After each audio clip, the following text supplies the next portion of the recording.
ఈ మధ్యలో అయితే నా పరిస్థితి ఎలా ఉందంటే సుఖదుఖం లేనోడు బర్రెను కొనుక్కుంటే ఎట్లుంటుందో అట్లుంది నా పరిస్థితి. ఏందక్కో ఒకేసారి అంత మాట అనేసావు అనుకుంటారా? నిజమండి, మీకు చెప్తే అర్థం కాదు. కానీ యూట్యూబ్ గురించి ఎంత టెన్షన్ పడుతున్నానో నేను.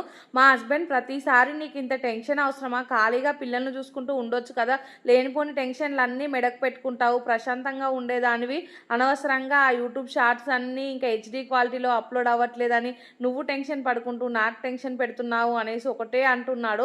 దానికైతే నాకు అనిపించిందండి ఈ మాట అయితే. ఇక్కడైతే నేను చెన ఫ్రై చేస్తున్నాను.